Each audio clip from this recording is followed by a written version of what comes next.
a very important topic which pertains to the amendments that have been carried out to the Foreign Contributions Regulations Act.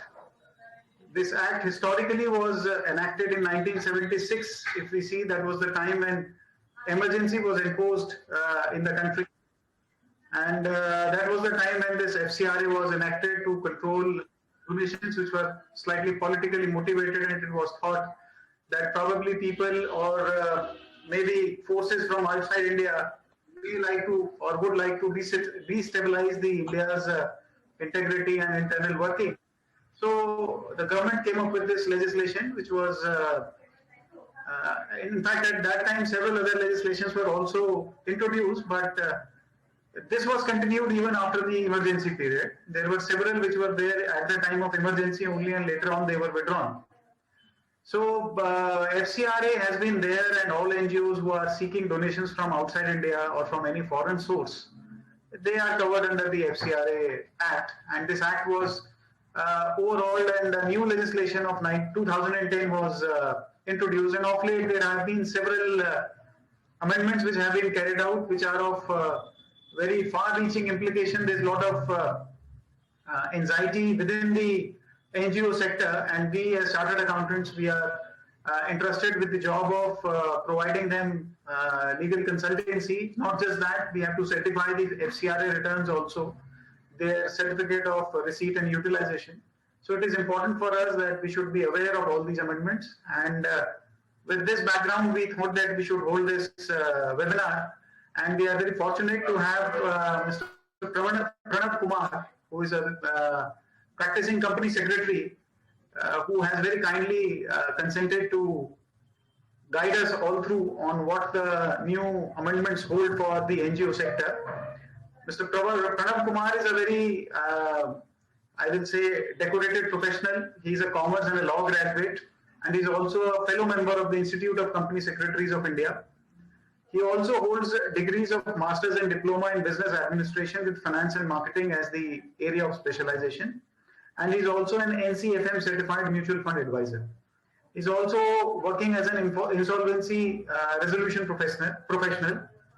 He's a senior partner of Pranav Kumar and Associates, a firm of company secretaries which he set up way back in 2000. And in 2006, he also promoted a company called Alakriti Corporate Solutions Private Limited. As chartered accountants, we normally do random Google check to see various things. So I quite often come across his valuable inputs related to company law on websites like CS Ansar, where he's having very good rating also. So I'll now request CS Pranav Kumar to please commence his deliberation and enlighten us on this subject.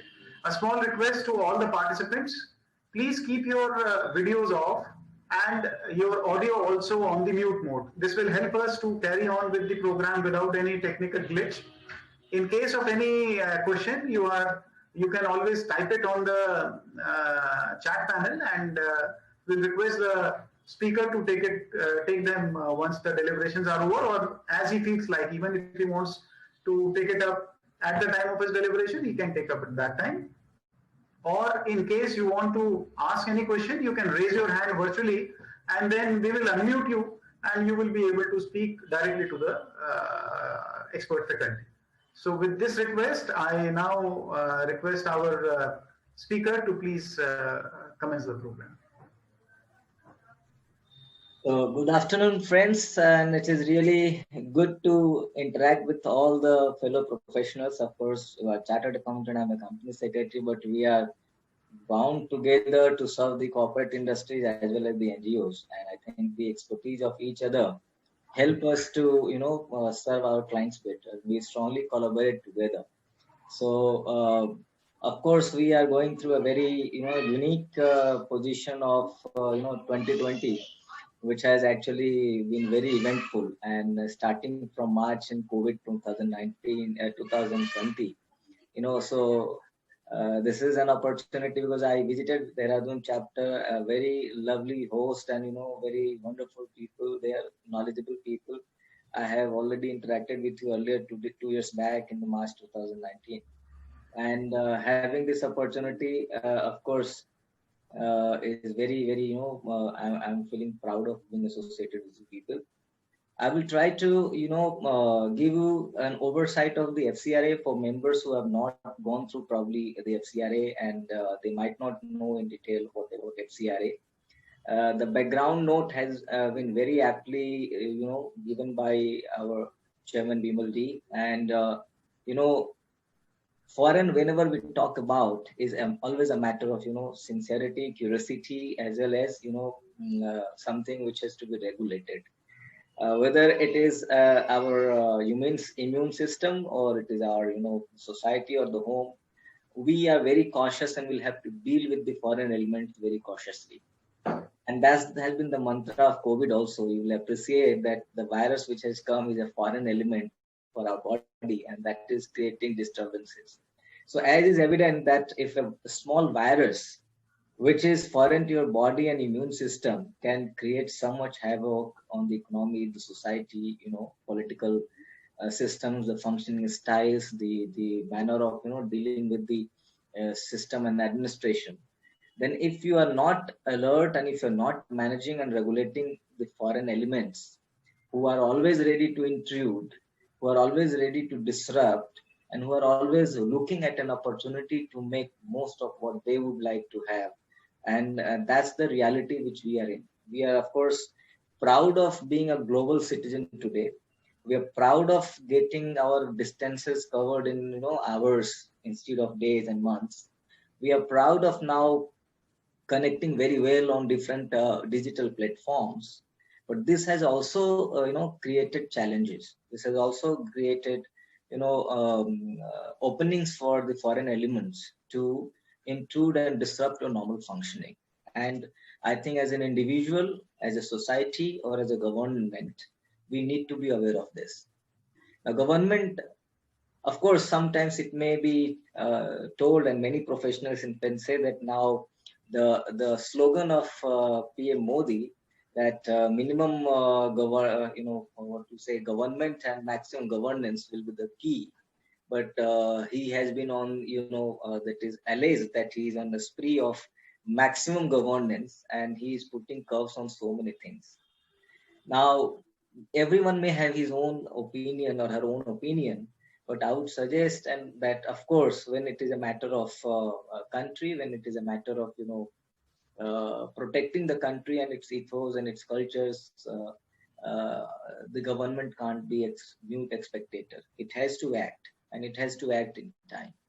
So the Amendment Act, as Mr. Vimal said, that from 1976, when the first enactment was made, thereafter, formal and overhauling of the systems, etc., was done by the UPA government only in 2010. And so the FCRA Act 2010 came to repeal the existing FCRA 1976. And thereafter, of course, things started, changing. The practices started changing. The, earlier practice of personal dealings with the authorities and officers started changing.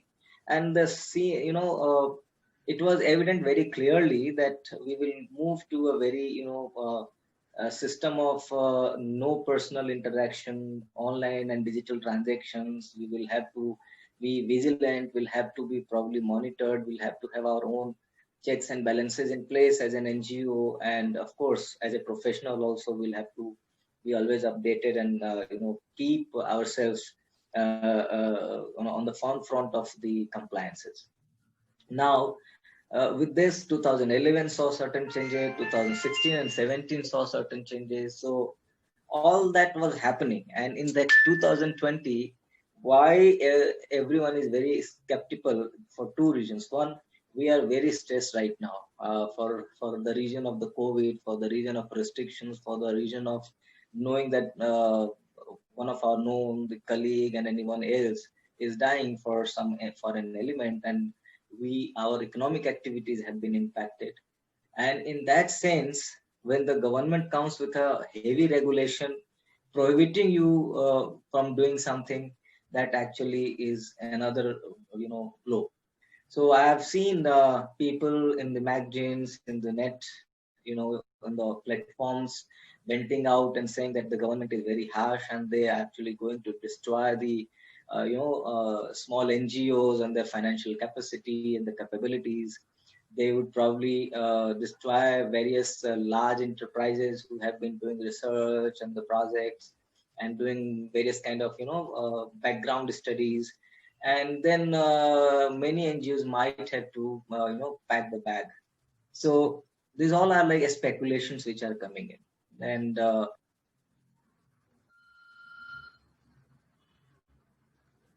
the government is very clear as to what they would like to have. They are simply saying, look, we as a country, we need to be knowing what are the dealings of the Indian organizations or citizens with the foreign country, number one. While knowing it, if you're doing everything fine, there is no point of worry. Okay. But when you are doing and dealing with the foreign country, and there are some kind of dubious, some kind of opaque transactions that you are part of, and definitely more scrutiny and search and inspections and investigations are bound to follow. We already know that we are not having good and very friendly neighbors today. We are losing our friendly neighbors with the influence of the foreign parties, with the luring of financial resources, buying politicians, etc. And even to our old allies like Nepal are also slipping, and they are also creating disturbances. In this scenario, we all know that for all such elements, in order to participate and do things, they require funding. And one such funding, the route was, of course, foreign contribution. So in the garb of, doing good for the society, there were many organizations who came up. And, 23,000 NGOs were registered with the FCRA. If you talk about Niti Aayog, almost 80,000 NGOs are there registered. If you talk about the whole data of NGOs that are registered in India, there are more than almost 3.5 million. That's the kind of strength of this sector in terms of numbers. But if you see the compliance level over a period of time, then it is very disappointing. Most of the NGOs are created, and I'm sorry to say, because I know I'm privy to various organizations, they are just created to look for organization opportunities, leverage the network with the political and the administrative organizations in the government, get concessional lands, try to get incentives, and misutilize the funds and to other activities which the present government is aware of, at least led by the Prime Minister, since he has not got his personal interest. He's aware because part of the system he has seen, and I think people like us and you and others are already telling the truth to the organizations. I think government has always been aware. But the point was, earlier government at all investor education fund, all education, Ganga action plan, all other activities. Like 2 days back, I got the report that government has cracked almost 73 organizations who funding and grants from the social justice department to run non-addiction center or addiction removal and then Vridhashram or some kind of like organization, but they did nothing. They did not file anything, etc. So this tightening of the compliance regime is primarily because of the conducts of some non-compliant and deviating organizations, and that's the reason government is worried. The other issue government was aware of, that having FCRA was difficult earlier also and presently also, but this FCRA registration was being used as one of the business by many organizations. And many organizations, if you probably know, maybe I think from Dehradun also, Give to India, Give to Asia, Give to World, and many such parent organizations on donor or platform for creating donorship based contribution was created, where one company, one association, one NGO, they created a platform, and they would allow other NGOs bypass the fact that if you're not 3 year or old, you cannot register yourself. So what would you do? They would use this platform to get the money. So there was a bypass made by these platforms to get foreign funding, and then take a cut and then give it to the other NGOs, which are small organizations. From the NGOs which are small, of course, it is a very good thing. They're happy that at least one platform is helping them get the funds. But if you see the law and compliance angle, then the law was very clear that if anyone has to receive the foreign contribution, he has to either get prior permission for a specific donors and specific projects, or you have to get yourself registered. And for registration, you must have 3 years credentials and 3 years track record with a clean, background of promoters, proper auditable, verifiable documents to show your activities, having at least 15 lakhs worth of, spending during last 3 years. All these factors were not complied with. So you create an NGO today, and you use the paid membership of this platform, and you start getting funds by narrating stories. So you were bypassing basically the law which was earlier also available. So for these NGOs, actually the route would have been that they should have gone through prior permission. Now the challenge is of course there. I understand. Government also understands that yes, there are real challenges, but then any grassroots organization should not always be looking at the foreign funding. There are enough donors in India and in other way, and every start is a humble and small start. So government is very clear that now with this amendment, they've clarified clearly, no one will pass on or transfer the foreign contribution to any other person or unregistered or registered NGOs. So that it means the government wants to locate every player in this domain of getting and utilizing the foreign contribution. That's the whole. If you see the whole amendment, and I'll of course discuss on the PPT when we will have it. But the point is that the whole focus is that they want to have a complete tracking of the every movement of the fund. Now, and in order to do so, definitely the bankers, they play a very vital role, because the fund has to be received in the bank. Funds has to be utilized through the banking channel.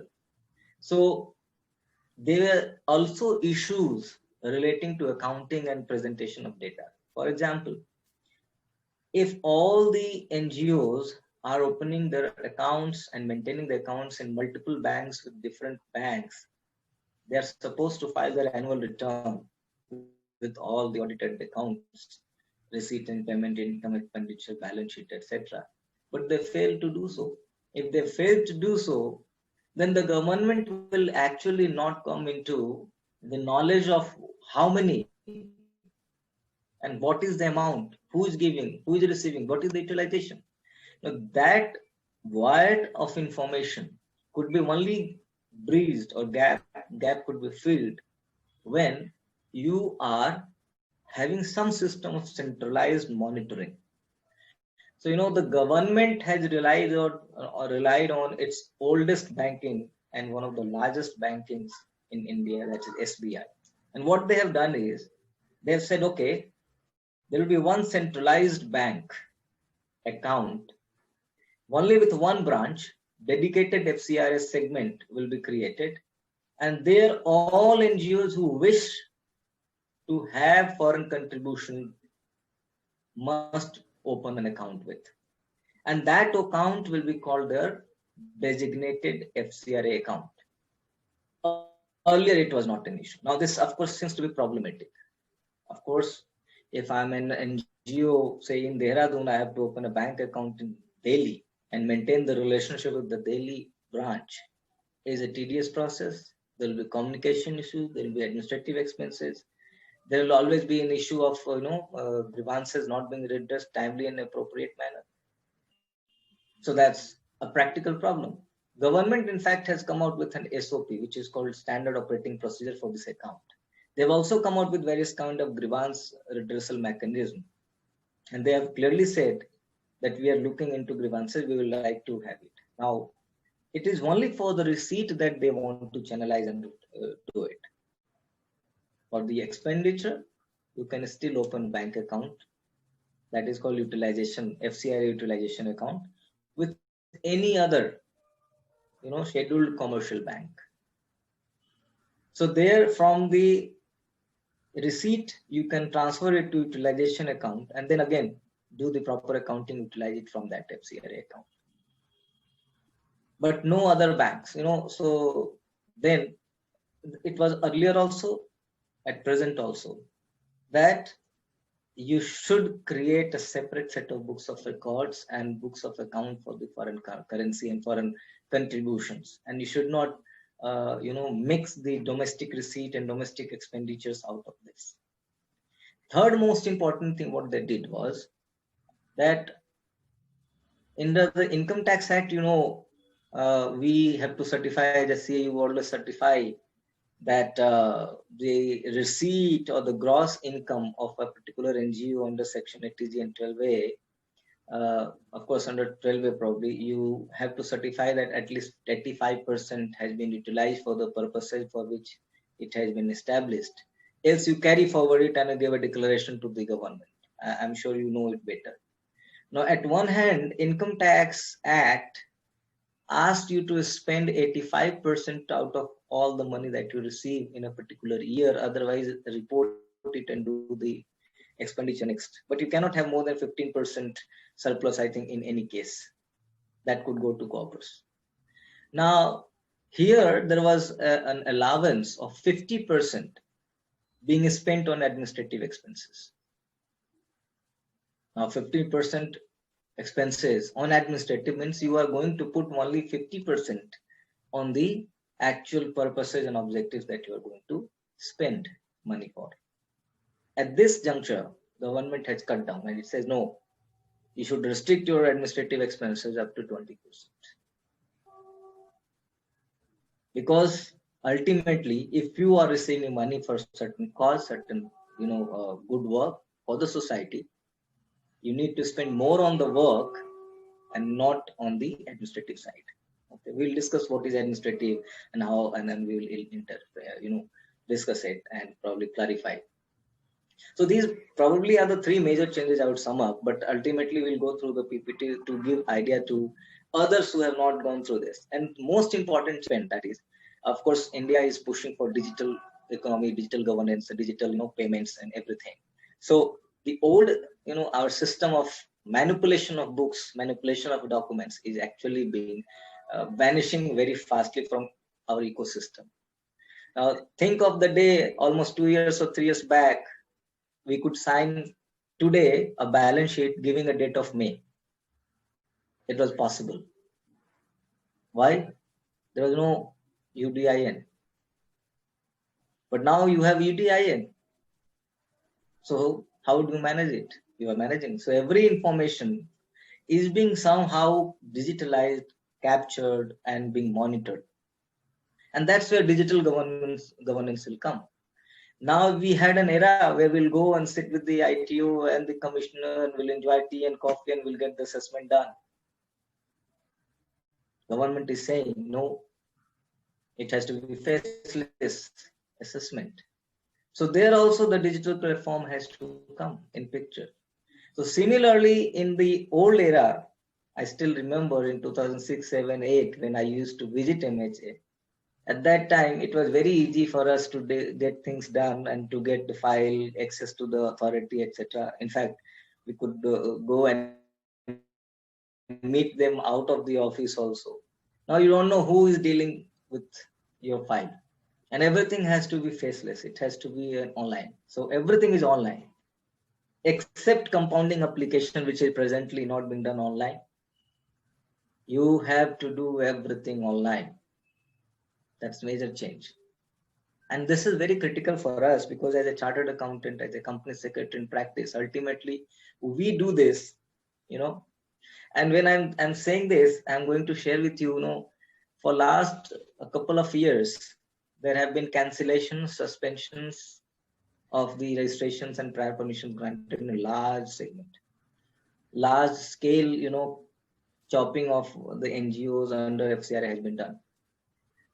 For the lack of renewals of the registrations, around 6,330 NGOs have been, you know, the registration stands and deemed to be cancelled because they did not apply for renewal.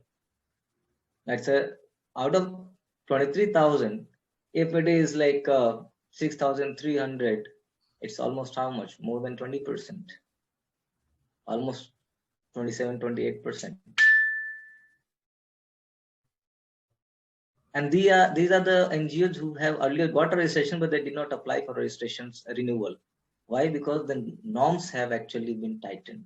The scrutiny level has been, you know, further improved. And now it is just not about meeting the local intelligence officer or the policeman to get the report. It's all about going through your all social profiles, tweets, WhatsApp, groups that you like, you not like. So your digital footprint is also being monitored when you go for a renewal and application. So the point is that and that's why the topic we discussed, we are saying it is going to be a paradigm shift for the NGOs, the way they work. They will have to incorporate proper systems, proper, you know, compliance norms, use of the technology and the digital platforms, and more importantly, honesty and transparency in their dealing. Because when 26AS can get the details relating to GST, and you can know further, you can't have two sets. I remember days when the sales under the VAT will be different and the income under the income tax may be different, the returns and turnovers and the company act may be different. But that is not going to happen now, because there are tools of artificial intelligence, there are tools relating to, you know, big data analytics, and all these are going to help the government to crack very easily on you. So that's the change that has happened. That's the, you know, problem that NGOs are, you know, operating and they are actually facing. So NGO is for the sake of just making money. I think the days are now going and vanishing very, very fastly. The NGOs who are really for the good work, they are honest, systems and processes are set for them. Still, this is going to be a very good field, because once there is a transparency, there is also pressure on the other side. The government also has to be transparent. The documentations that you file will not be lost. File will not be lost. Once you have submitted online, there can be always carbon footprint and digital footprint to track it. So, you know, the system is changing fast, and that's why the law also has to be changed. And this is the reality. This is the reality that as an NGO, as a professional connected to NGO, we have to live with. We'll have to actually mold our ways and amend our ways of dealing with the NGO sector. And that's why this anxiety, because people are saying that they are cracking down for this. I think there will always be pros and cons of this measure. Everyone will see it in a different way as to which side of the table they are. But ultimately, government is moving on its agenda of digital, you know, governance. It is moving on the strong monitoring. It is moving on the agenda of, you know, foreign factors not being allowed easily to disturb the fabrics. And as an actor, I can tell you that in 2008, I got a client who came and he said, I wanted to register a trust. I said, what is going to be objective? He says, I am the son of God. And he started narrating his, you know, story. He said, I am from a south district. I was very poor, but somehow I managed to move to America, and then America, I was having nothing to feed myself. I was just having my own, you know, one shirt and chappal and other things. Then suddenly I was looking at the God. I thought, how would I survive?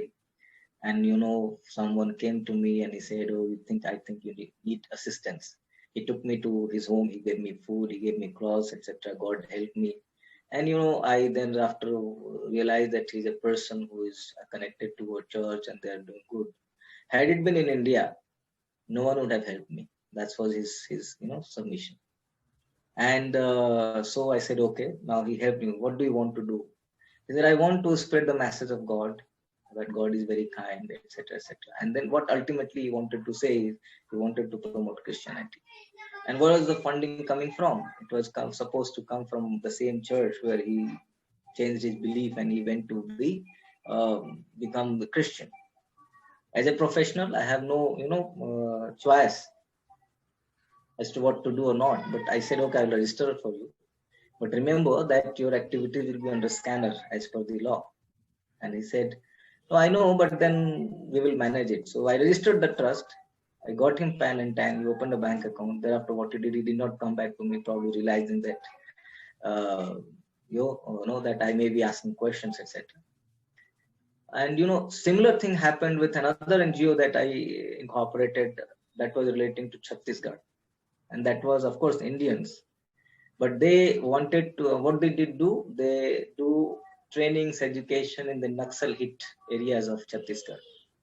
They had one NGO already doing it, and they wanted to create another second organization. We created that also as a Section 8 company, Section 25 company at that time. And subsequently, when I asked in one-to-one discussion, I said, how many years you have been working in this direction of irrigating and removing the Naxal?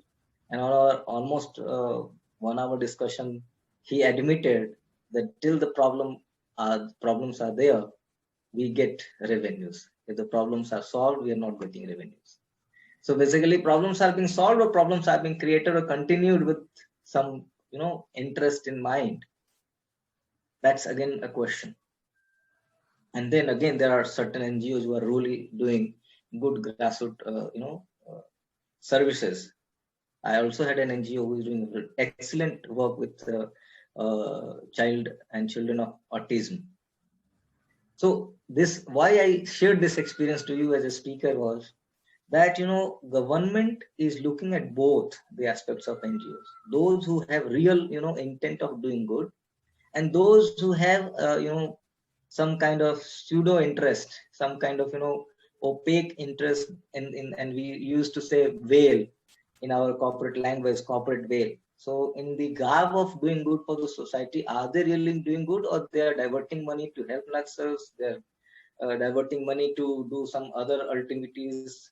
And that's why if you see the total number of registrations, renewal not coming forward, mostly you'll find out of these 4 factors that they will probably be found caught doing some anti-national activities behind the scene. So this why I summed up is that the reason, the background why amendment came as a stringent measure of regulating the NGO. And there is a saying called कि गेहूं के साथ घून भी पीसा जाता है. तो अगर ऐसी चीज है तो डेफिनेटली ये जो रेगुलेशन हार्श हुआ है, इस हार्श रेगुलेशन में कुछ लोगों को तकलीफ तो जरूर होगी. But then, of course, there is, as an NGO, you have an association, you have representation, you can go and represent to the government. I think in genuine cases, government is listening also. It is, I'll say, one of the statistics in the FCRA division that similarly for non-filing of the annual returns, many organizations' registration were cancelled. So they represented to MHA and they said, look, we are NGOs working there. We are not law experts, and we have mostly outsourced our compliance to the chartered accountants and the other consultants that we are hiring services for. And they probably have not taken the deadlines seriously. And, so that's why. And in fact, one of the cases, even opening of bank accounts, which was given a time for earlier also. So government then said, okay, I'm giving you an exemption for a certain period, and then you come back with the compliance. Out of that, almost 173 compliance, registration cancelled. 20 organizations complied timely. And these 20 organizations were given again, restored the registrations because they complied with. All these data are, I'm not talking on whims and fancies, I'm talking about the actual notifications and orders you can see online also, the MHA portal.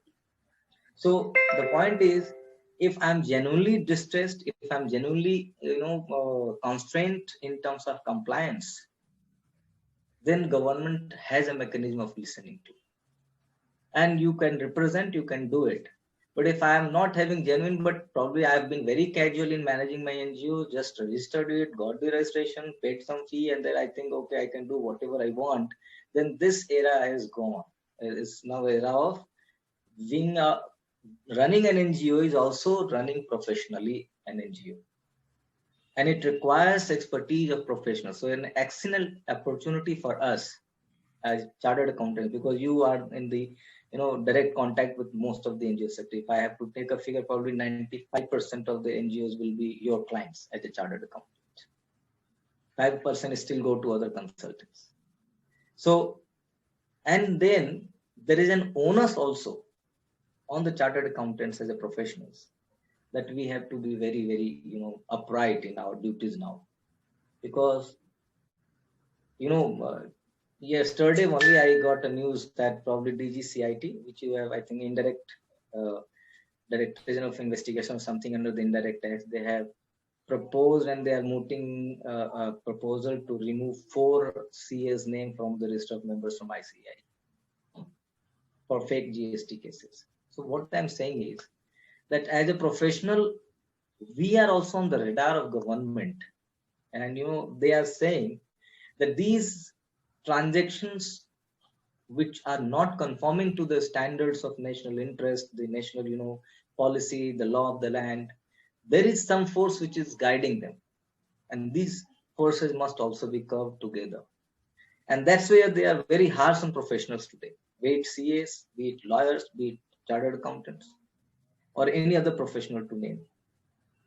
So that's the again an opportunity for us, that more work will evolve out of the stringent regulations. That amendment will explore opportunities for us as a professional.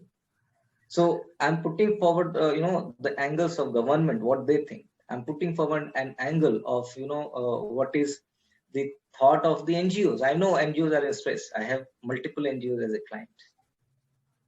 And then I'm also putting forward the point that when this is happening, it's an excellent opportunity for us as a chartered accountant and professionals to get into this and then help them in various ways that we could do for them. So this is my, summing of my whole presentation, but I will come to the presentation now so that we are structured in our delivery. So I'll request host sir to please start that presentation.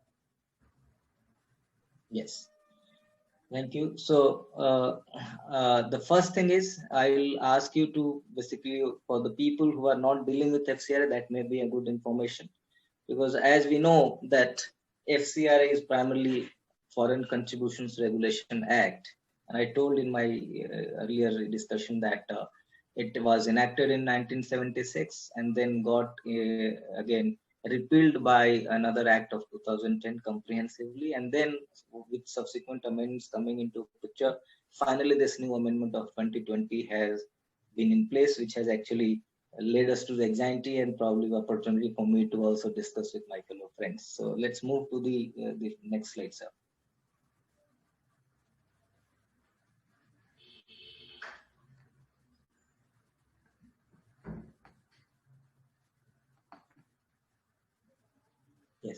Yes, let's look at the objectives. Vimalji highlighted it. I would further highlight and try to discuss it. So, what is the objective of this act? First is to regulate the acceptance and utilization of foreign contribution. It's just not about the acceptance. It is also saying utilization, because utilization has more, issue of control, and that requires more control, because that is where a spill over of that particular money that come will be checked. And that's where your role, because you provide UC, you provide utilization certificate. So your role also become very, very important. And I was happy that the MHA has a charter for chartered accountant. I don't know any one of you have visited the site or not, but they have created a charter for chartered accountants. They've also created a charter for banks. They have also created some, guiding principles, do's and don'ts for the NGOs and other stakeholders. So government is pushing a lot of information to you, and as a professional, we have to actually read it, imbibe it, try to improve on our functioning and assist our clients. So the first objective is to regulate the acceptance and utilization of foreign contribution or foreign hospitality. I have not highlighted foreign hospitality, I have not stressed on it because it has a very limited, application relating to certain class of people, where government thinks that these are the class of people. If they are allowed to have hospitality in foreign countries, they may change their mind and soul for the some kind of ulterior objectives and some kind of ulterior, benefits. We have already noticed in the case of Article 370 removal and the investigations on the separatist leaders that they have always been funded and supported by foreign agencies. It is now open. So foreign hospitality for people like judges, the bureaucrats, for the people who are part of the political establishments, political members, political connections, for the media people who are journalists and who are writers, who are influencers, they have large fan followings. They said that when you are accepting a foreign hospitality, you'll have to intimate to us. And why would that? Because then they would say they could know as to whom are you meeting with, whom you are getting familiar with. So we already have an agency called RAW. We have already agency called intelligence bureau here, and we have like CBI, etc. So anyway, each of the government servant, each of the judges, each of the leaders, when they are considered to be influencer and critical, government has a tab on it. Then they are always monitored. But they, by this legislation, by this regulation, they say that these people must also disclose before they accept the hospitality from a foreign source. Now, but I have not highlighted because as a corporate, as a professional, we'll deal more with the associations called NGOs than these kind of people who are hardly going to disclose. I know many people get it, but they do not disclose. But government is very serious and they are monitoring everything. As you know that income tax returns also, I'm linking it only to give a perspective that income tax returns also has asked you to provide the details of the foreign travel. If I'm right, I'm not an expert on income tax, but you may just appreciate that why are they asking the details of the foreign travel? Is twofold. One is, of course, to judge about your income level. And the other is that by this information, they will come to know also that have you ever infringed the area of the foreign hospitality and, violated the provisions of FCRA. One thing is very clear. Whatever knowledge I have and whatever I've been, witnessing and analyzing, that the government mechanism earlier used to be each department is a room, is a wall, not speaking to the other. And that's why we could, escape, manage, and, not be very upfront and true in our reporting. But now, every department is very meticulously communicating with each other, and they are sharing the data. They are, and that these data are being corroborated, analyzed, and results are being monitored in order to know that who is doing what. So if you have disclosed foreign travel in ITR, there's a likelihood that that foreign travel detail will also be available to the government. Anyway, they will have, because they will issue you visa. Many countries require visa, so visa has to come from that. But then the passport has a bearing, so MHA knows who is moving out and who is not. The point is, they're also asking you to specify the money that you're spending. And when you're spending money and you don't have here no money, and you're they say about hospitality out of India.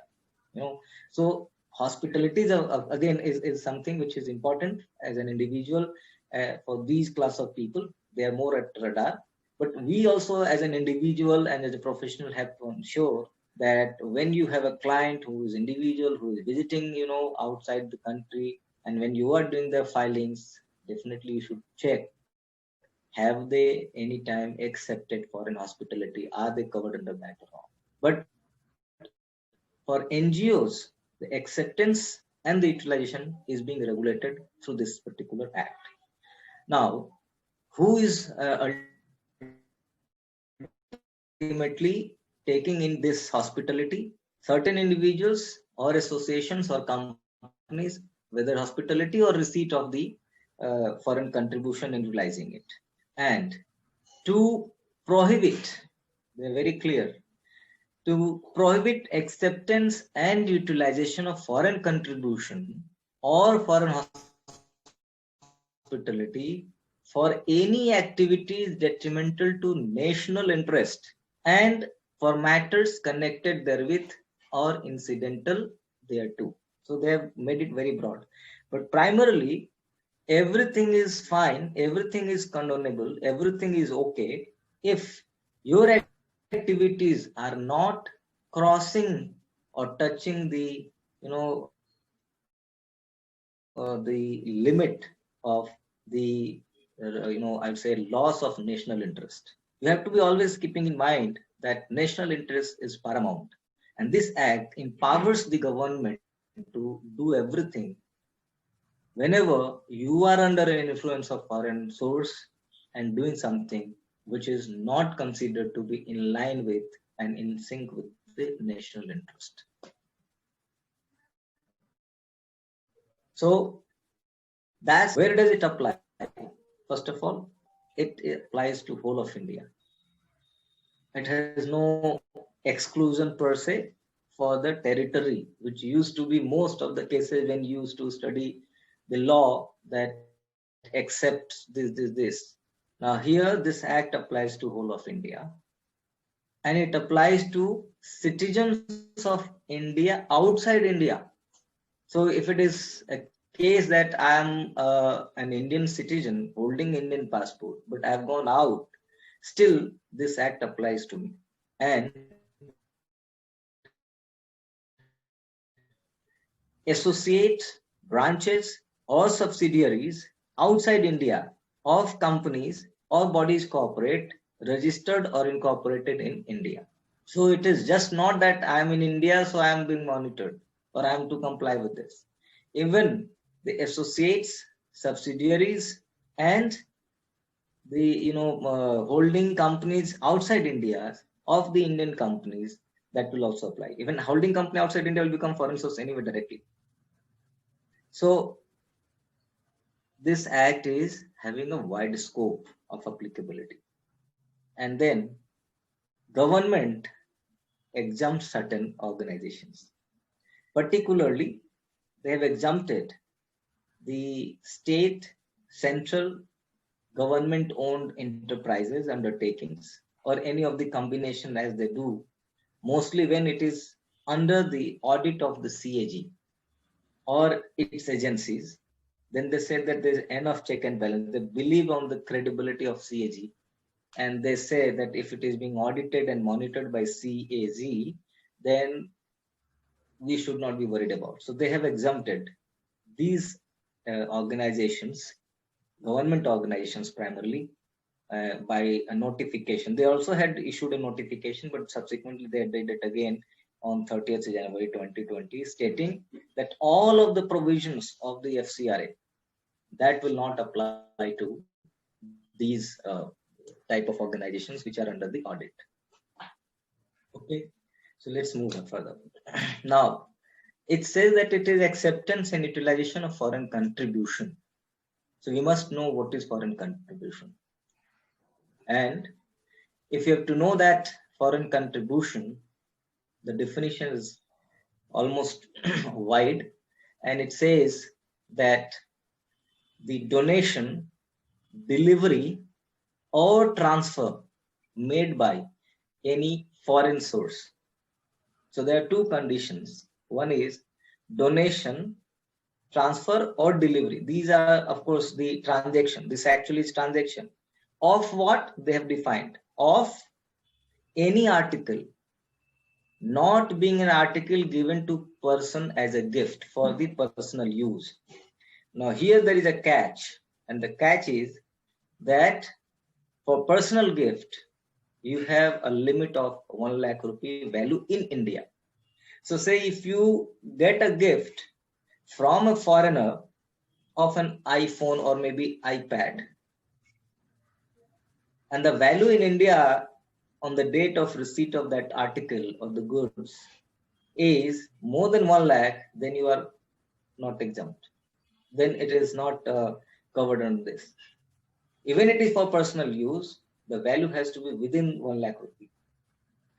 If the value exceeds more than 1 lakh, then you are covered under the FCRA and you have to report under the FC1 form.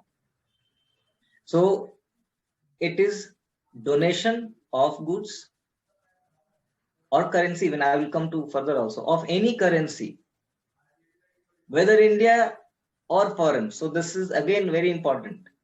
So one foreigner, like say Britisher, he visits India and he here in India has converted his pound and gave you say money. That is again a contribution. In Indian rupees he has given to you, but it is out of a foreign source because he is a foreign source. We'll discuss that. So of any security, now security we all know as per the SCRA, it's equity, debt instruments, bonds, debentures. So any security as defined in the SCRA, and if that is being again donated, transferred, or delivered. So out of these three, any currency, any article, or any security, they've almost covered everything. So current assets, if you say any article or movable asset, immovable assets, you have covered currency, which is cash and bank balance, or some the currency has maybe defined. So basically cash, notes, etc. And any security, which is your investments, equity, bond, debenture, etc. If it is being donated, if it is being transferred, if it is being delivered by a foreign source, naturally a foreign source to not a foreign source, to an Indian entity, the persons in India, that will be called as foreign contribution. Of course, there are certain exceptions, and that exception will be provided subsequently in explanation 3. So the point is, we will cover these discussions when exemption will come. First explanation again, that it is just not the direct contribution. So you may have an idea of creating layers.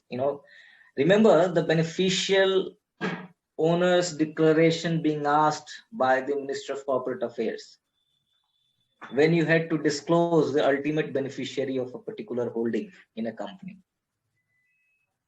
Now, what was the need? They actually wanted to know the source of the investments.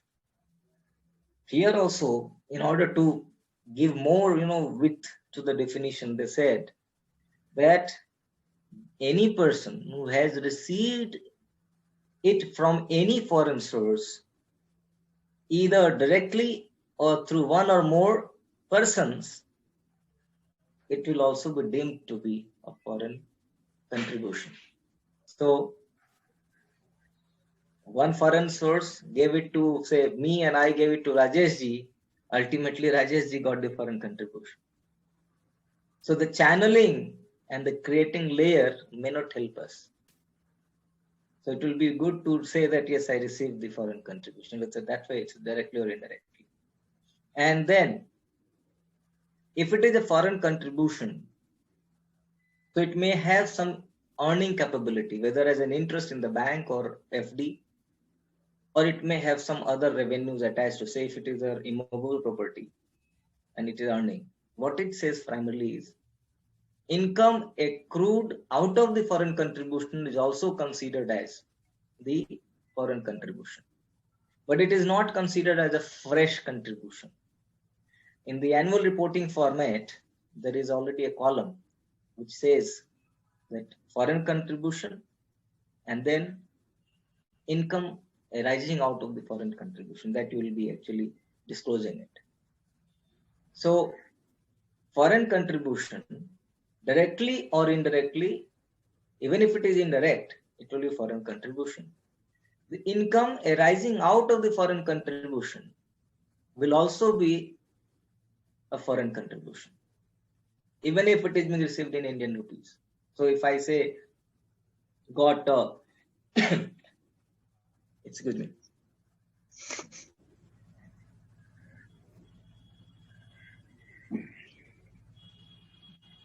So say I got 10 lakh rupee from a foreign contribution, foreign source, and as directed by the regulations, I deposited into the bank and got an FD. A bank in India is giving me interest in INR. That income, that interest income, will also be a foreign contribution.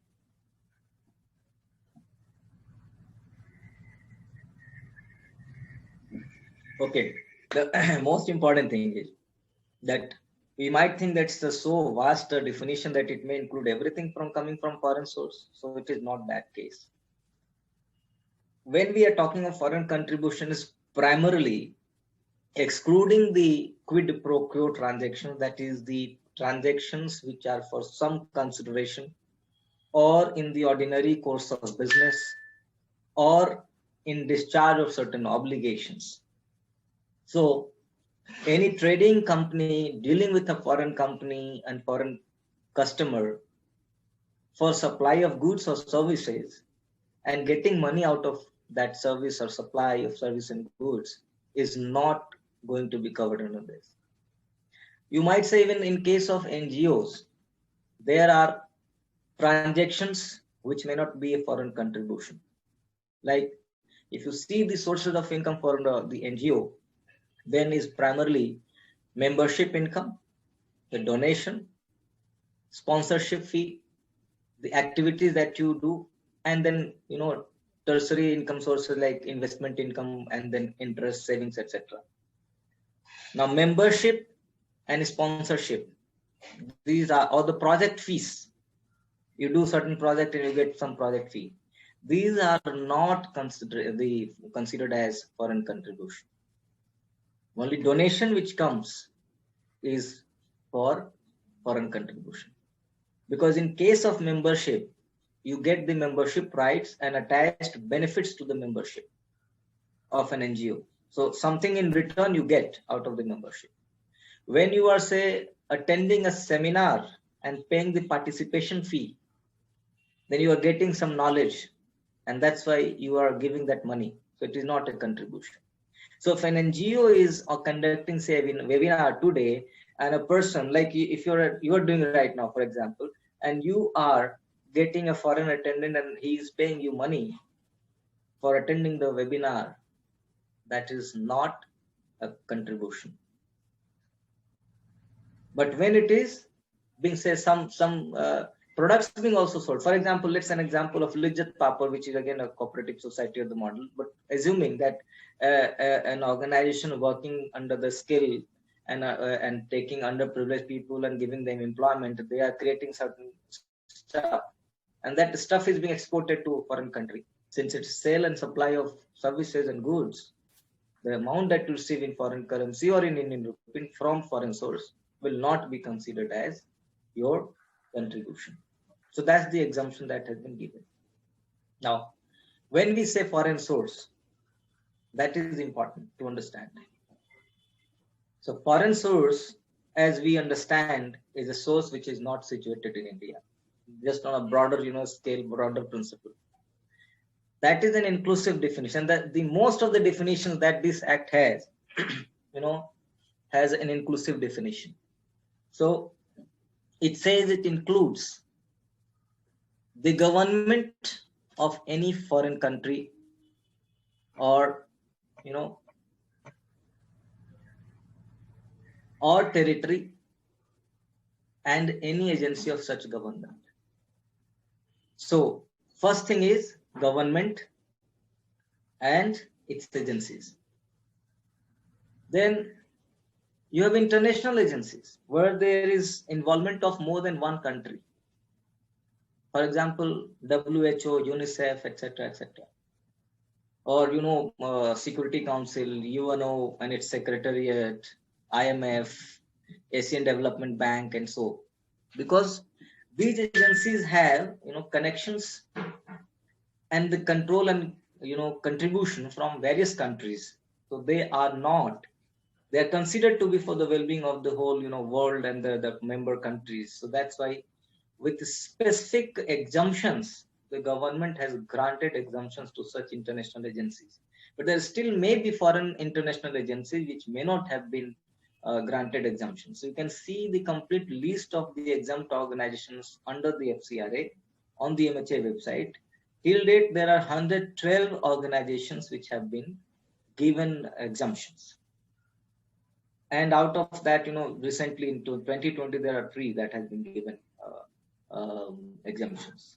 So the government has power to review, extend, modify, limit, or reduce the exempted institutions. So while dealing with any such contribution from such agencies, please note to check with the MCA website as on the date of dealing whether they are still in the exempted list or not.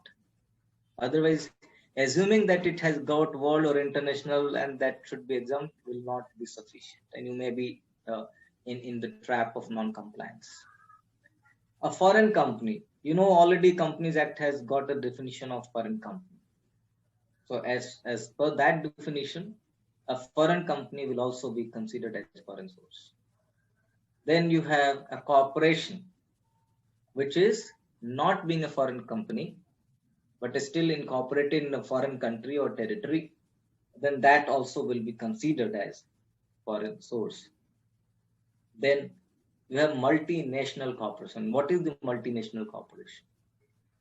It says that a foreign company or corporation situated outside India, registered outside India in a foreign country or territory, and having presence in more than one country or territory will be considered as multinational corporation. So we already have Google, we already have like Intel, we have Microsoft, etc. These all are multinationals. Now, question arises that if Indian company from India has set up branches abroad, associates, the subsidiaries, etc. abroad, of course, they have crossed the territories, they have crossed Indian boundary. Will they be considered as multinational corporation? So no, because they are registered in India and FCRA actually regulates the foreign source. So they are not considered as foreign source. So for them, these multinational corporations will not include Indian entities registered in Indian territory. Then this question comes that there may be companies in India where the Indian company's shares are held for more than half or 50% by any foreign company or corporation or government or anything like that. In that case, it may fall under the foreign source, but there is a clause which exempts that if such investment of more than 50% is in line with the sectoral cap and guidelines of the prescribed by the RBI in FEMA, that is Foreign Exchange Management Act, then that will not be considered to be falling under the foreign source. So a company in India which has got approval or automatic route investment under the equity scheme or even other instruments, they will not be considered as foreign source just because the foreign company or foreign national multinational is holding shares more than 50%. And if that is beyond the sectoral cap, if it is not in compliance with the FEMA, then definitely it will be a foreign source. Now, a foreign trust or foundation, and it is very important, most of the funding to NGO sector and the importantly with a particular focus on developmental sectors, there are in US, I know 501c exempt organizations. So like in section 8 company in India, there are corporations outside in USA which are called charitable or exempt social organizations. So these foreign trust or foreign foundations, by whatever name they are called, or such trust foundation, which is being mainly financed by foreign country or territory, they are foreign source. So, there are crowd funding sources available today. There are crowd donation funds and platforms being created today where you share certain stories and the individual donation may also be taken and then that is aggregated and given for a particular purpose. And most of the beneficiaries, are from India, the Asian countries which are underdeveloped and or the African countries, most of these. So if you go and search through the sites of these platforms and the trust, you'll find most of the faces from Bangladesh, Myanmar, Afghanistan, India, Africa, and then neighboring countries like Pakistan, Sri Lanka, or so on. So these are definitely a foreign source. A society, club, or other association or individuals formed or registered outside India, that you very well know what it is, and citizen of a foreign country. Now here is very important and it is relevant for us because most of us have one or the other relatives. Just a second. So we make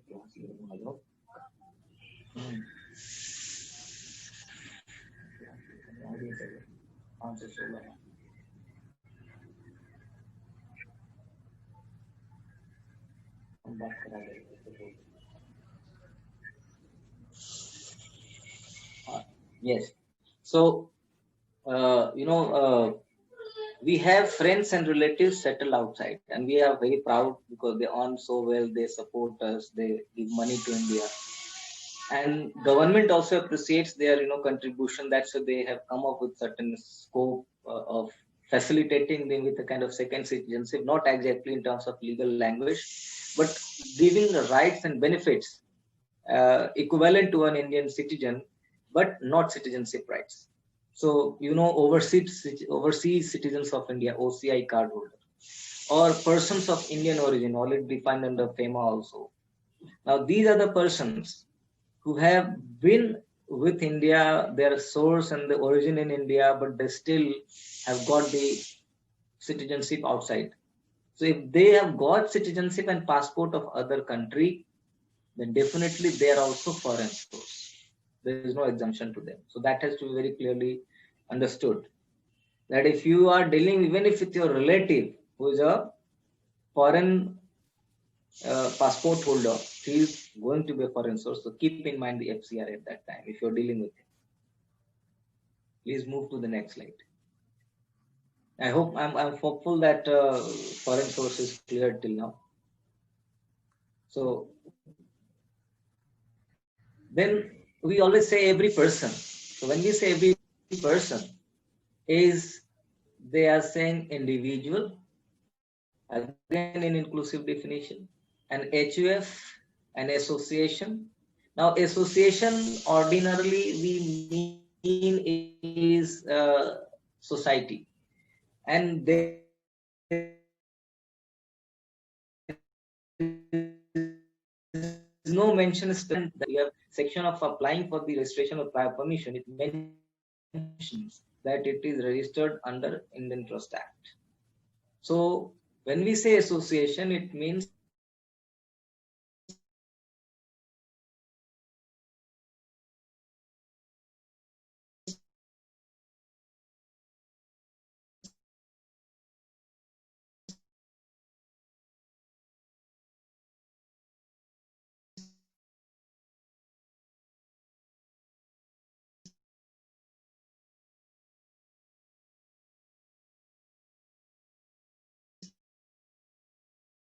cultural, economic, educational, religious, or social program.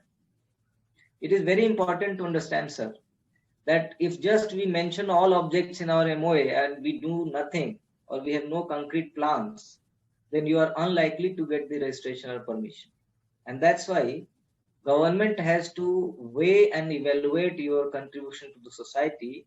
So they make it mandatory for registration that at least you should have been for 3 years and you should have demonstrated activities for last 3 years so that they know actually you are on the ground doing work. So it must have a definite cultural, economic, educational, religious, or social program. It must obtain the FCRA registration or prior permission from the central government. As I said, for prior permission, anyone can apply. It is not necessary to be 3-year-old. Even you can be just formed and you can apply if you think that you have a program and you have a donor identified, you know where to come money to come from and where to put that money to use, then you can always get a prior permission and apply for it. And you are not a prohibited entity. Again, prohibited entity, we will discuss about the persons.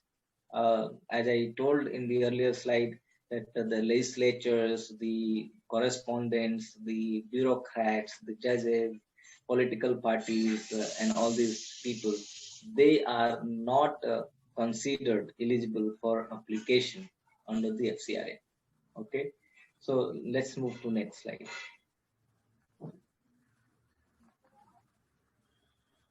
Here comes that prohibited persons. A person who is standing for election, who is a candidate for election, and remember, it is not just general election, that it is for MP, any election of the democratic setup that you're fighting. If you are receiving, that is in violation.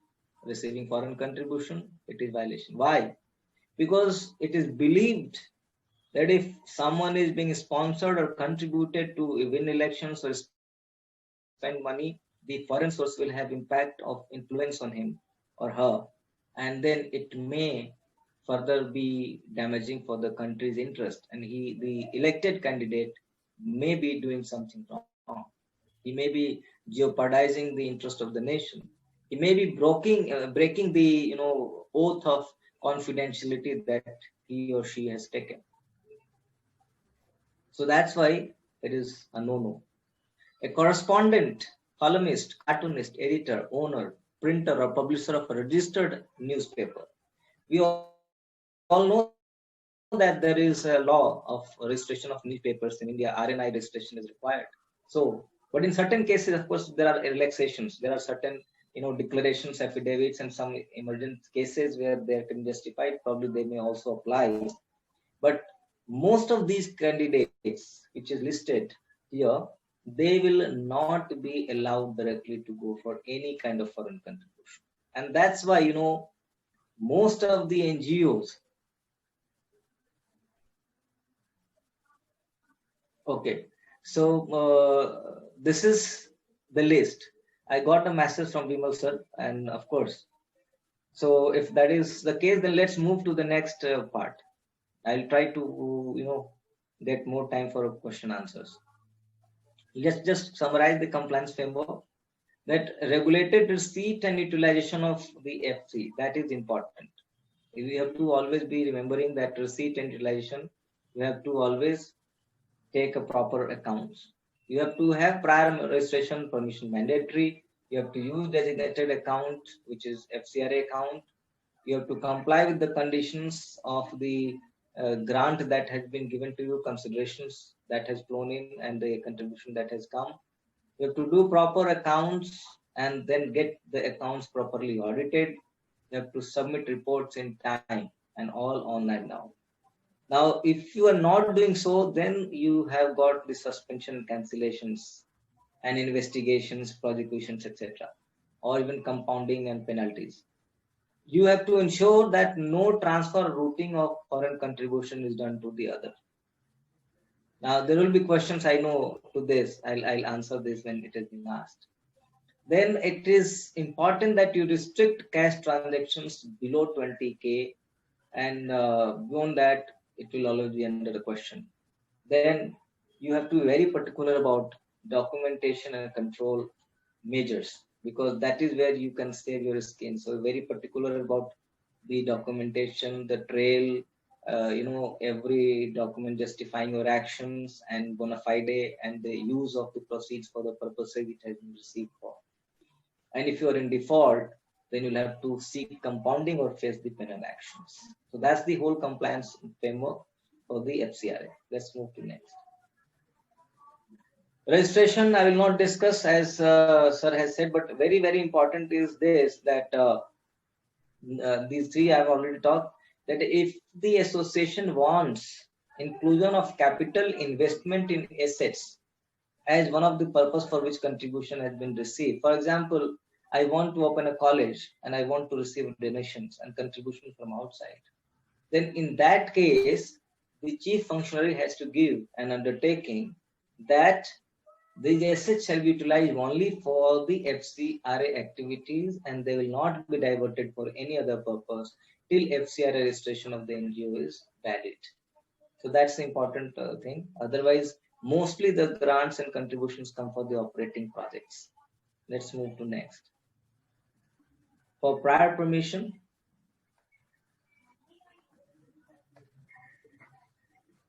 I'll just highlight those things which are important. Others we have already said. More important is for prior permission, the identification of the donor and the purpose is very well ahead known.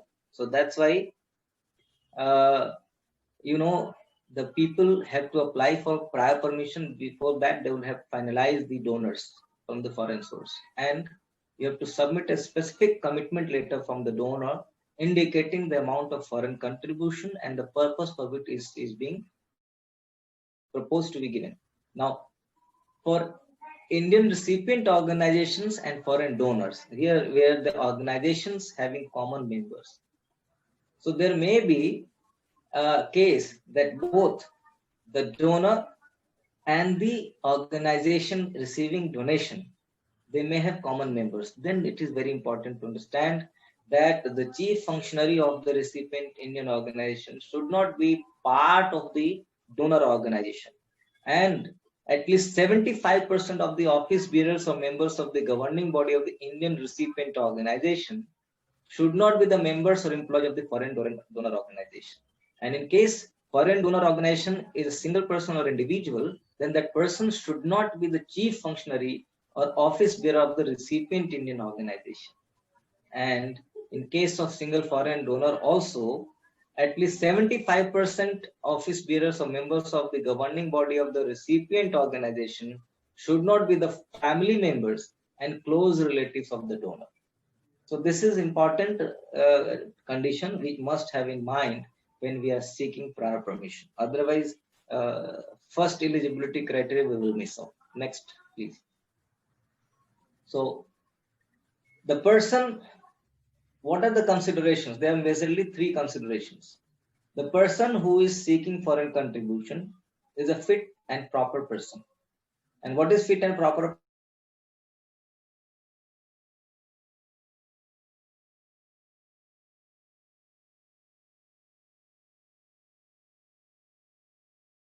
You are not likely to use the foreign contribution for personal gain or divert it for undesirable purposes. Second condition they will always look at is that your purpose is proper and judicious, and it is not prejudicial to the sovereignty and integrity of India. That's very important. The security, strategic, scientific, or economic interest of the state, it is not prejudicial to the public interest and freedom or fairness of election to any legislature, friendly relation with any foreign state, harmony between religious, social, etc., etc. And then finally, it is this acceptance is not leading to incitement of an offense like the territory, the terrorist activities. So any offense.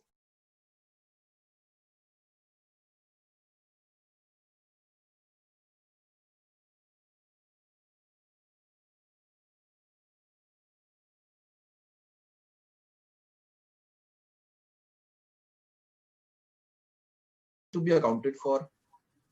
No, so there are two things. Like you are saying is that part of the building is financed through the FCRA account. I'm Yes, sir. asking the question: was the FCRA account when it was proposed, the contribution came, the financing of the asset was part of the approved purpose or not? Yes, sir.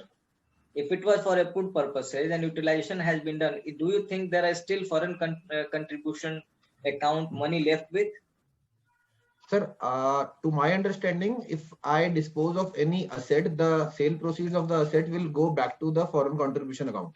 Yes, if it is being So- disposed of. So what if I am surrendering my GST, my FCRA registration? Sir, surrendering is disposing of. There are two things. One is that while you have invested, you would have given the returns for utilization, and that would have been submitted in time to the authority. If it is not being done, then you have to first do the reporting. If it is reporting is complete, then only you can surrender it. It is not that I cannot report and I would like to surrender. That will not happen. The second thing, if it is the utilization which is as per the approved contribution from the FCRA, and you have certified, you have declared, you have given, you can still continue to use the asset. There is no person coming to take control of that asset. But there are still FCRA money which is left unutilized, and you are surrendering. This money will go and vest with the authority. So this act will not pertain to a kind of a movable property, as per. No, I'm not saying immovable or movable. Point is, then when they say foreign contribution, so even you are not disposing the assets. There is no sale proceeds. Yes. So when it is not a sale proceed, it is not coming to FCRA account. Okay. Let's take another example. Say you are doing a project of survey and then supporting the skilled labor.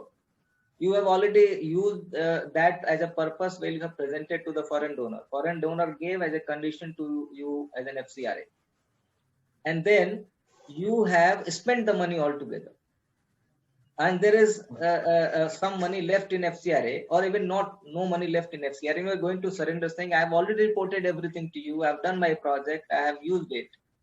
Now the knowledge that you gain, the report that you generated out of research is again a property for you. But this is not being sold. This is not creating any asset value to accretion to the FCRA. So it has to accrue and ultimately accrue to the foreign currency account. Hence, if it is not accruing, it is not going back to the FCRA. But if it is unutilized money under the FCRA, definitely it is going to be the authority if you are surrendering and not pursuing further. Fine, sir. Just a last clarification. So if I had utilized that amount and shown as assets in my books of account, Yes. and somehow I am not continuing the registration, so it will be treated as a utilization, and it will not be how my balance sheet will be closed. So balance sheet balance sheet. So there is like foreign contribution which has come, which is a resource which is a receipt, and also it will come with this. You have utilized it as financing of the investment into the building, or so the asset side is built up. Okay. So now asset is built up, that is a finance through foreign contribution. Your foreign contribution, whatever has happened earlier, that will remain as this. Next year it is not continuing. So next year it is not continuing, and then you are surrendering also. So books will, for that particular year, the asset will still have that element of foreign contribution. Now, whether that project, when you have said it has got the approval for expenses, then I don't think the government is going to ask you to give certain, when you sell some subsequently a land or the building, that you give that money back to the government, because you are no more registered with the FCRA, and you must continue FCRA. Because once there is no plan further, whatever you have done, you have disclosed, you have reported, that matter is closed. Utilization certificate you have given as a CA, that the money came for the purpose of spending on the building, and the building has been constructed, the amount has been spent, this is my supporting documents, I have reported in the annual return. Thank you, sir. Okay. Thank you, sir. Thank you. So is it possible to return donations from foreign source to its original donor? Yes, of course, if you have not utilized, if you want, but here it is not clear, but I personally say yes, it is possible for two reasons. Every donor, when it gives the donation, gives you a condition that it has to utilize. If it is not being utilized, it has to be returned back. So in that case, you have to return back, and you have to report to the government authority that as part of the donation or grant agreement or terms and conditions, I'm reporting and remitting back. Okay, government cannot hold you back that okay, no, पैसा आ गया मेरे पास ही रहेगा, सरकार का हो गया, अब आपको कोई लेना देना नहीं है. Because ultimately you are a contractual party, and every international contract has to be honored. If the government start doing like so and prohibiting you, then it will ultimately not be in the line. So if you have reported, I received it. If you said I am not able to utilize it, there is FCRA account which is lying there, and I'm returning it back. So you can return it back, report it to this authority that I'm returning it back. That you can do. I think Manish has requested for unmuting. I have unmuted him. Manish, can you hear me? Yeah, thank you very much, Vimalji. Thank you very much. Can I speak now? Yeah, please go ahead. Thank you very much.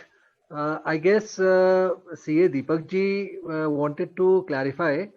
Number one, if post surrender of FCRA registration, what happens to the assets which have been acquired out of FCRA funds? And I think your answer is that after surrender, if the assets have not been sold off, then the assets can be used in the normal course of business. Yes. Or correct? Yes. So I think, am I understanding clear? Yes, very true. That's my opinion. Okay, so now Deepak ji, I think your query is clarified to this extent. Now, my query is, number one, suppose if, and I guess other members have also raised the similar query. It is, now I am registered with FCRA. In the course of executing the grant, I've got to make certain expenditure, for let us say purchase of a camera or giving some funds to another organization who is my partner NGO. Okay.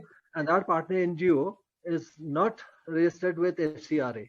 So can I transact with that partner NGO to execute my grant? So earlier, if the earlier contracts have been there and they are executing, you are giving as a project, expenses. I think this particular amendment will not prohibit you, because you are not transferring money, transferring money or contribution and then spending the money or utilizing is both are different. What you are talking about is you are utilizing the money. So there has to be, so the act of the doing can be done by myself or my authorized agency. Now that agency is doing a project for me and I'm paying as a project fee to that agency. To that extent, it is not a contribution, and to that extent, it is not a foreign contribution. But if, say, I am a person, I have known somewhere in the foreign country, and I said, oh, you give to me, I'm a registered FCRA, and in block, I want to say retain 10%, give 90% to that, and I say you propose, and then you start doing it. That is where it is prohibiting. It is saying now, each of the organization who is utilizing and who is part of the ecosystem of the foreign contribution must either get prior permission or get registration in order to use and be active here in the foreign contribution domain. So your partner organization may have to apply for prior permission if it is the case of you transferring the money to him and saying you do it. Okay, so that means if there is a consideration involved between me and my partner NGO, then of course FCRA doesn't come into play. Yeah, because they then act as a service organization and project partner or contractor in that case. We had done a similar project from Singapore and US, National University of Singapore. We got the money, and then we had to do a project in Nepal for that भूकंप आया था उस समय, तो उनके लिए उनके seismic study and then rebuilding, etc. So we then did not say it is a grant to other organization. We said you are a contractor to us. So once it is a contractor, I am getting my project executed through a contractor, which is fine. So they are not, even if they're NGO, GST also says that for the activities we are raising revenue, you have to register and pay unless it is an activity of actual, welfare activity. So when we are giving the money for performance of certain task as consideration, it is not a contribution. You read the explanation 3 where it is very clearly that it is not a consideration. Whenever there is a consideration, it is not a contribution. Okay, my last query.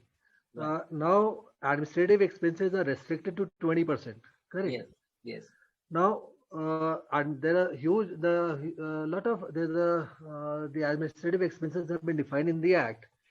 Now, what if I give salary to my project staff, which is directly involved in the execution of a project? Sir, it is very clear. Project staff is not your administrative staff.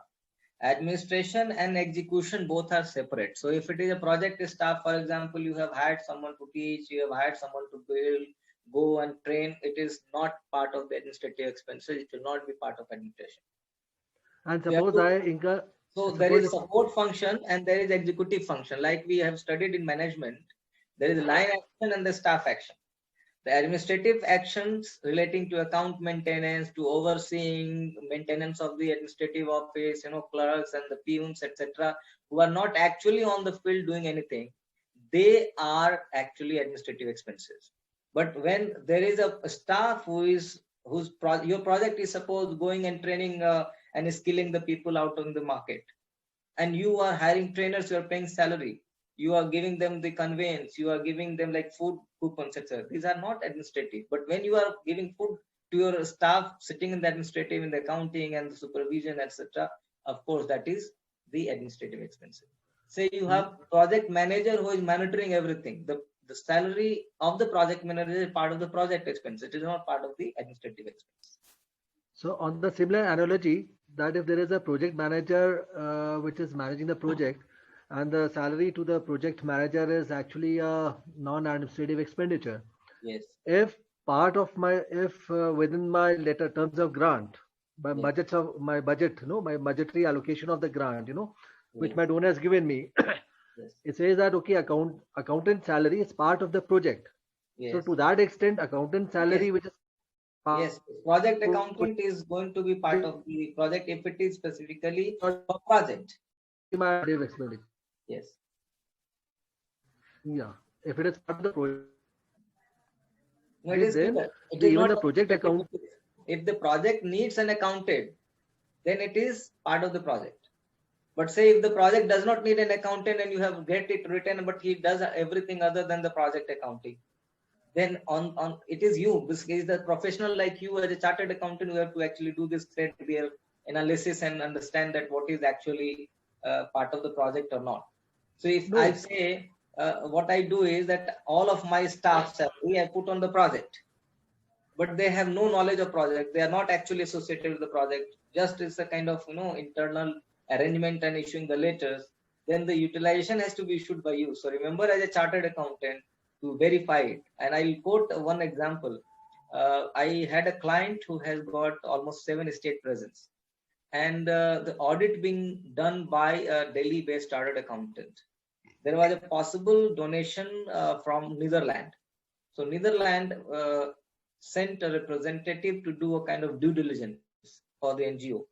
That guy came and he asked the auditor, Mr. Auditor, can you tell me the processes of audit and controls that you apply for certifying the accounts of this organization? So he said, yes, the field organizations provide the reports. These come to head office. I sit in the head office. I verify all the documents and then I certify the documents.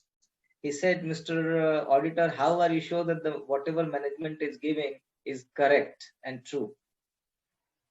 They said, no, I have to believe. There is no point not believing the management. He said, sir, auditor's job. So, okay, you're right. Have you visited any of the centers? Have you met any of the field staffs? Have you even gone and see that these people actually exist or not? Have you seen the physical assets out in the field? Have you interacted with the beneficiaries out in the field?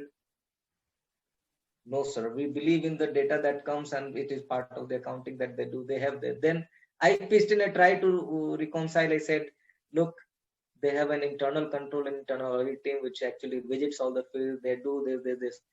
But then he could understand the level of audit and he was not comfortable. Almost 1 crore rupee which was supposed to come did not come. So when you talk of your audit standards, this is where your role comes as a chartered accountant.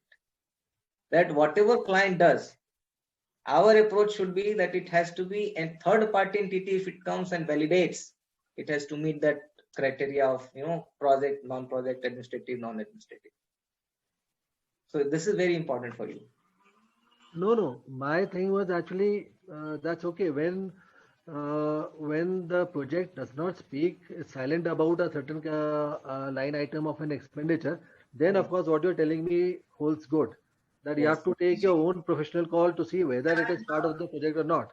yes. My thing is when the project budget is very clear upon a line item, like for example the accountant salary. So Accountant there is salary. no dispute on that, sir. There is no dispute. If the project conditions and it mentions about that and is integral part of the project team that you proposed, FCR has approved, the donor is approved, you go ahead and classify it as project expense. Thank you. That was it. Yeah. So Pranavji, there are a couple of other questions in the chat box. If you would please take them up. A resident individual gets an assignment from a foreign university to execute a project in India where the nature of project is to make a study of climate change in India. Will the amount received from the foreign university get covered? And no, sir, because I clearly told explanation. If it is something in return, if it is part of the services, so as an individual, I am rendering services and I'm billing it to him that it is a professional fee or the fee for doing climate research. It is a research fee. It is not a foreign contribution. Then there is another question. It says, what if TDS on FCRA payments was deposited out of general account by mistake? Can we show internal entries? No, I think that there is some confusion here. Who is asking question? And let me have this. You say here the question. Yes, TDS on FCRA payments. So you made payments out of FCRA, and you deposited TDS out of your domestic deposits. Now, you said that had it been like FCRA payment, you had debited TDS from the FCRA account, but you deposited out of general account by mistake. And can we show internal entries? So I think the utilization can still be there. To my mind, if it is proven that the TDS was deductible, if it is proven that you have spent the money from your account, you are not putting it in the FCRA account. Remember, you are not putting it in FCRA. You are utilizing FCRA account. So what is the entry that you want? You will draw that money from foreign this contribution account, and it will go to the foreign utilization. And then from foreign contribution utilization account, you are paying out. So if you are paying out to the government, you can pay out to the contractor, you can pay out to any vendor. So assuming that you have paid out of domestic and you want to recover, how much is the amount? I'm not aware, but I think if it is a genuine government expenses which has been paid, it can be reimbursed from utilization account. Which means that from the utilization account, the amount from the FCRA account, this amount can be transferred to the local account. Yes. Yes. Reimbursement, the TDS, which As a reimbursement, and you report it properly while you are filing the return that this is the utilization for TDS. Okay. Any other questions that we have?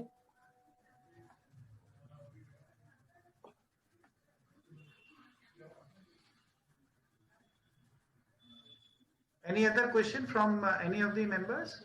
Yeah, I think Pramita has asked, what is the scope or responsibility in filing quarterly returns as a CA? I discussed it from Pramita, I think, and I'm very clear that whatever returns that we are filing, like there are two responsibilities. Let's go to a chart. I've clearly said what is the role for CA here. Of course, we act as a friend and guide to them in terms of compliance. Once, as a chartered accountant, we do certification work also, we do audit also, and we do also advisory work. But the responsibilities as a chartered accountant in terms of certification authority or auditing is more stringent than an advisor. An advisor can go wrong and he can always claim that it is an inadvertent mistake or maybe lack of application of the law at a particular point of time. But there is no fixed responsibility as an advisor. But when you are certifying and you are doing an audit work, definitely you can't escape your liability, and you have to own the responsibility of saying that, yes, whatever I did was based on my best of judgment and the documents that is required is a correct one. And that's why I gave an example of the CA, that if you are certifying and just believing on, the documents submitted by the NGO because he's giving fee, then it's a problem. I would suggest you think of a third entity and then you create all the documents and trail and controls. That third entity will ask if you are in doc at the time of questioning. So problem happens is that we think that we will do it, but many times because either we are not getting the right fee or we are not taking it seriously, we do not create the background documents, and instead we jump onto the other documents. Even we do not follow the basic criteria of getting management representation, doing third party checks, etc. So we just corroborate two documents on a mechanical manner. I would suggest that going forward we will have to think not as a mechanical professional. We'll have to think more as a reasoned professional, which is questioning each of the document and the facts, and then out of the, as if it is a third party, even if it is my friend, if it is my own NGO, I'll have to question that if third party comes and do the audit, will they have the same approach that I'm talking, or that will be significantly different? If it is different, then we must have that approach, objective approach of doing documentation, and that would actually save us from many complications. Okay. Any other question from any of the members, or we are already past 6 p.m. Pranavji, should I stop sharing the screen, or would you like to? Yeah. No, I think you can all, and just maybe we can jump on the last screen where people can note down for any questions, queries that they can have, and they can ask me wherever they have time to. Also, I'm available. So maybe the last slide we can jump on where any contact details are there. And I'm anyway giving you the slide so you can share with the group, and you'll be happy if it will be there. And that's the way ahead. This is very important, that it is transparency, it is accountability, it is audit readiness and appropriate objects, which is to be aligned with the national interest, and only one principal FCRA account that will have to maintain for receipt, and the principle of absolute compliance, not just artificial or surface compliance we have to do. And then you have to always deal with the vendors, promoters, donors, and have their KYC in place. That is very, very important. That verified credentials is now the need of the hour. We should not just believe and do anything, and we should start it. So that will be very important. So I think finally there is one last question in the chat box, which says building. This is connected to the original question of Mr. Deepak Jain. A building has been created out of general foreign donations. No approval has been obtained. What will be status on surrendering FC registration? So what is the general foreign donations? That means you applied it for, what is the general foreign donations? Normally, when you raise foreign donations, you always have a project, always have a cause, always have a something. If it's general foreign donation, it means it is general.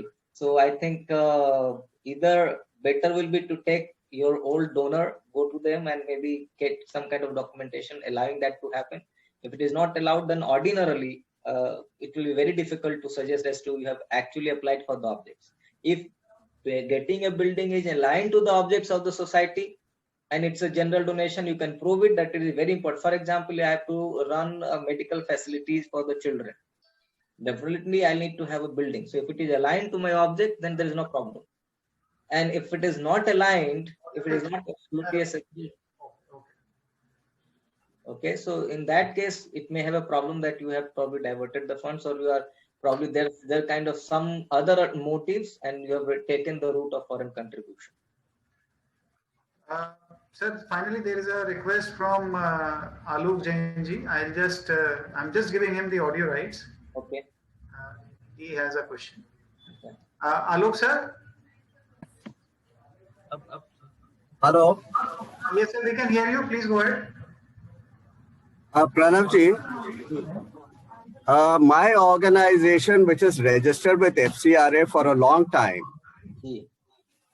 they have donors coming in where we are providing education to the poor children. We are doing other charitable activities, and they have been giving donations. It is, on the spot, or they send it from overseas, and we have a large collection coming in year by year. Now, out of that, there was no specific direction that you have to utilize it for a building or something. So it is left to the discretion of the management to utilize it best for the promotion of the objects. I know. So that's why I answered your question, sir. I could guess that. And that's why I answered the question. If the management committee has properly resolved, if it is proven by way of documentation that the building is being made for the furtherance of the objectives for which the society is created, and if it is being properly, utilization certificate has been given and properly reported back to the foreign contribution authority, then there is no problem in that. But then what will happen, sir, if we surrender our FCRA? My specific this thing is that reporting has been done. The management committee has taken all due care to approve the project. The building plan has been approved. It has been reported.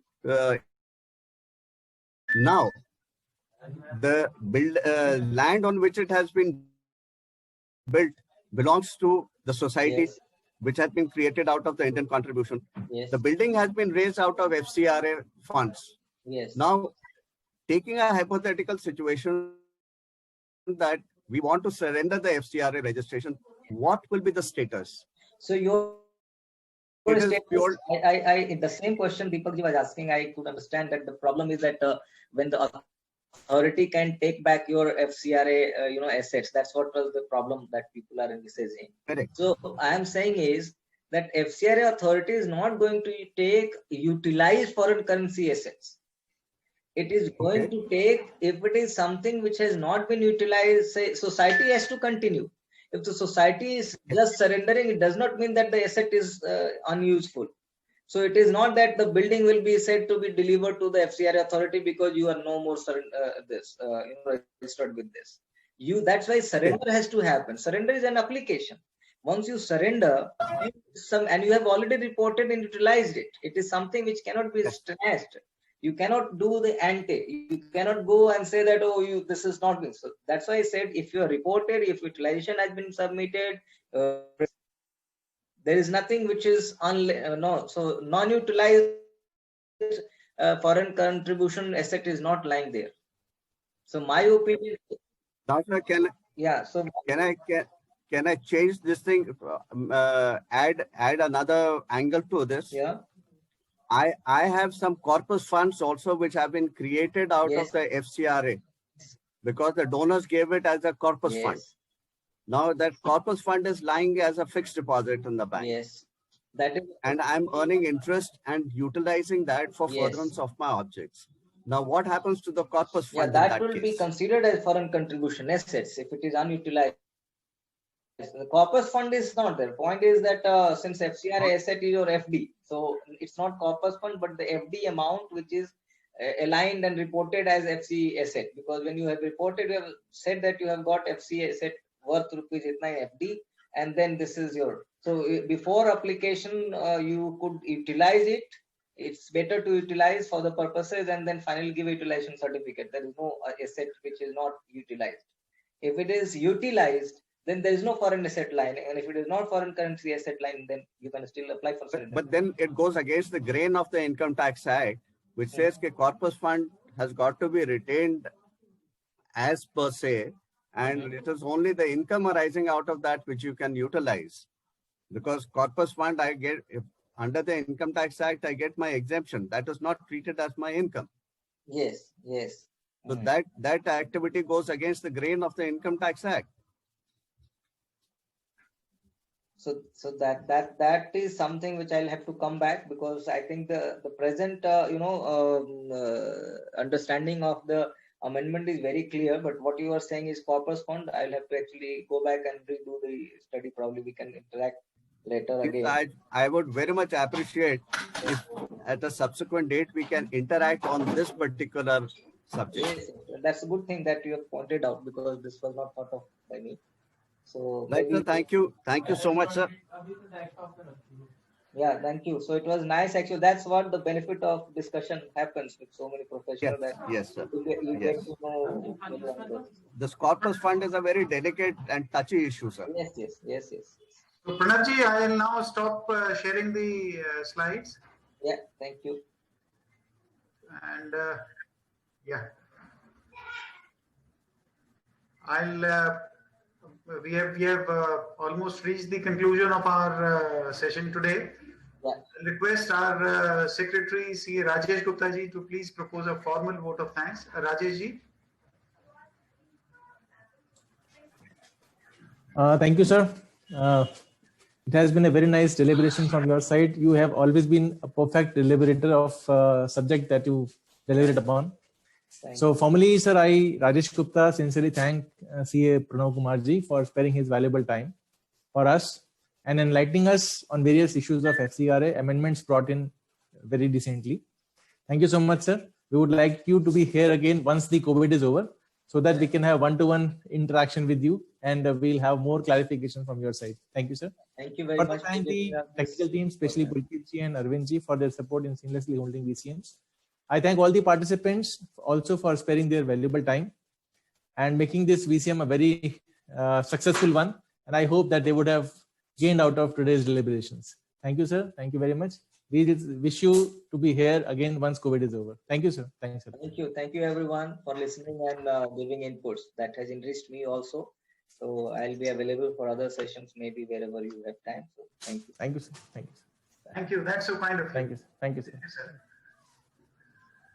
So we declare the webinar concluded now. Thank you.